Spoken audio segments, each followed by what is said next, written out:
As cúpulas do União Brasil e do PSD se reuniram ontem em Brasília para selar uma aliança entre as candidaturas dos dois partidos na Câmara e no Senado. Ficou combinado que os candidatos mais viáveis nas duas casas receberão o apoio único das duas legendas. Agora, Zé Maria Trindade, de que maneira que eles devem organizar para que um vá para a Câmara, o outro vá no Senado e não apenas uma sigla seja contemplada nas duas casas? Porque o negócio está bem embolado por enquanto, né? É uma mudança radical, viu? Eu conversei com líderes ali do União Brasil e a situação tá grave no Centrão. É a primeira vez em que esse grupo Centrão está tão dividido assim. Todos os candidatos são do Centrão. O cheiro de poder eternece, né? E às vezes até dói das pessoas. Isso é muito comum num partido político que é unido e de repente ele tem a possibilidade real de chegar ao poder. Aí a disputa interna acaba transformando todos em inimigos, que foi, por exemplo, o caso do PSDB. O PSDB chegou a um ponto onde os candidatos eram os que poderiam ser eleitos, né? Então a disputa interna foi tão grande que implodiu o partido. Todo mundo, se tivesse dois filiados, um era adversário do outro. Então esse cheiro de poder que faz essa possibilidade. O que aconteceu? Dois candidatos considerados fortes, né? O Mar Nascimento e Antônio Brito, decidiram se unir. E estão unidos. Já me falaram lá do gabinete deles de que eles estarão juntos e quem estiver melhor recebe o apoio do outro. A união desses dois grupos dá ali, teoricamente, a possibilidade de se unir ao PT e chegar a 320, a 330, teoricamente, votos. São necessários 257 para ganhar no primeiro turno. Então, o que vai acontecer? Esses dois formaram uma ala pró-governo, porque estão fazendo o discurso seguinte: esse pessoal que está do outro lado com o Hugo Mota, e o Hugo Mota está sendo empurrado para o Bolsonaro e PL, né? Esse outro lado é o lado de oposição. O PT vai ter que apoiar o Antônio Brito ou o Mar Nascimento. Por quê? Não é possível que o PT apoie uma ala de oposição. E mais, o discurso deles, nas conversas lá de bastidores, é o seguinte: veja bem, nós temos ministros, ou seja, esse lado de cá é que está com o governo, que é ministro, que não sei o quê, que apoia o governo. Olha o outro lado do Hugo Mota. É a força para eliminar o Hugo Mota. E isso já está sofrendo reflexo na Comissão de Constituição e Justiça. Esta dificuldade para votar a anistia lá vem exatamente dessa disputa. E todos querem saber, e aí, qual o papel do Hugo Mota nesse processo da anistia? Se ele não atuar de um jeito, perde de um lado. Se atuar de outro jeito, perde do outro. Então, um cerco no Hugo Mota.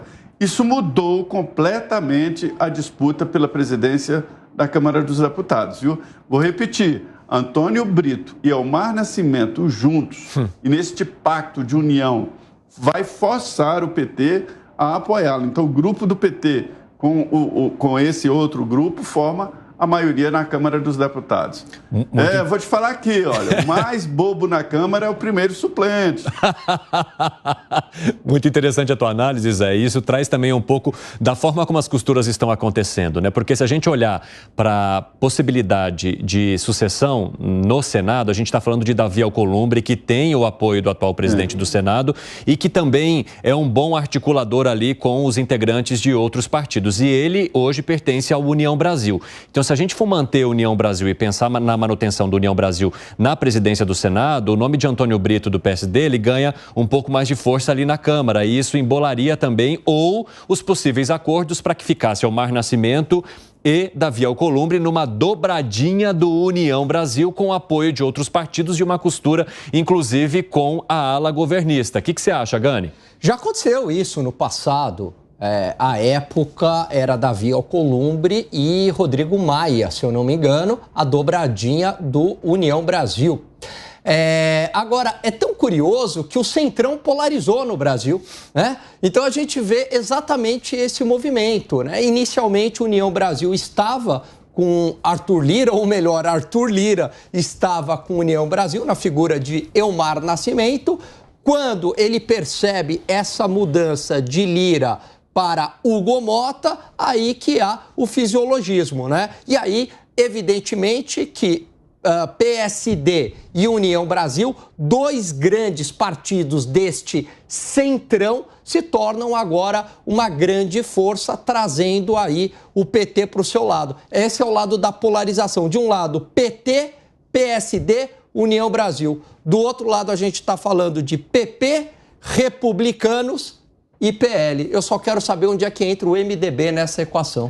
O MDB está meio indeciso ali ainda. Agora, o Alangani, você acha que isso também coloca um pouco mais de pressão sobre o apoio que o governo deva dar nesse momento? Eu acredito que sim, porque agora tem um cenário mais claro, né? Como polarizou esse centrão, provavelmente agora o governo fique do lado aí de PSD, como o Zé colocou, e do União Brasil. Agora, o União Brasil também tem uma relação muito estranha com o governo, porque tem ministério, mas muitas vezes vota contra, então isso também tem que ser muito bem costurado, porque eles têm muita desconfiança em relação ao Elmar Nascimento. Aliás, lá atrás, quando ele estava com Lira, o governo desconfiava de Elmar Nascimento. Agora, 5 horas em ponto, o pessoal da rádio já está conosco. Sejam muito bem-vindos todos vocês que nos ouvem diariamente aqui na Jovem Pan. É muito bom ter a companhia de vocês, a gente poder estar unido em todas as plataformas para trazer informação, análise crítica, opinião, debate, algumas discussões mais acaloradas no nosso querido 3 em 1.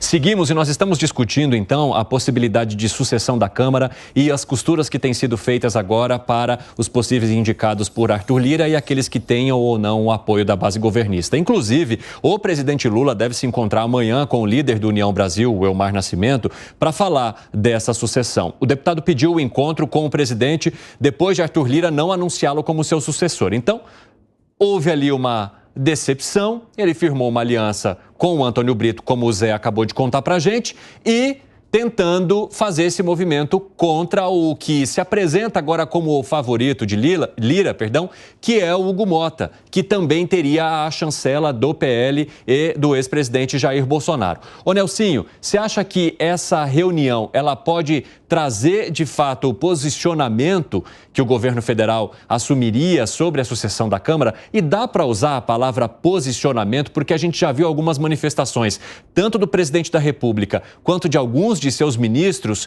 que o passado já indicou para o PT que apoiar nome não é uma boa jogada. Olha, Evandro, até as semanas que antecederem a votação para a presidência da Câmara, ninguém vai se posicionar.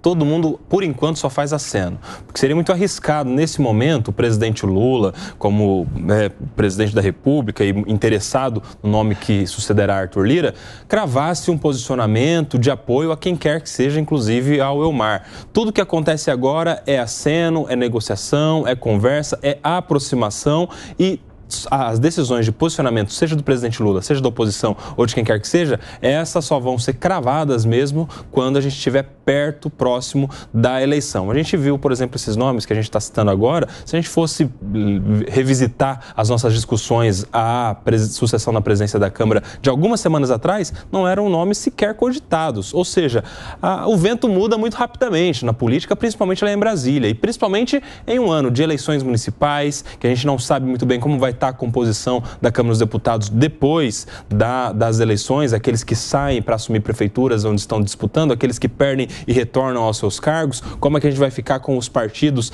ali com as suas cadeiras, ou seja, tem muitas variáveis pela frente e só depois de tudo isso se acalmar de alguma maneira e lá perto da eleição é que teremos posicionamento de fato tanto do presidente Lula, quanto da oposição, quanto desses líderes partidários todos. Arremate, Segré. Falta muito, Evandro. Fevereiro de 2025, pode passar um monte de coisas. Temos as eleições da prefeitura sair logo, chegando, e tem a situação em que as pautas podem delimitar quem apoia um e quem apoia o outro. Mas uma coisa fica muito clara. Nessa dinâmica da política, temos um ingrediente de um bolo que pode entrar no forno e eu espero que não saia nada parecido a Severino Cavalcante. Valeu, Segré. Você está engraçadinho hoje, né?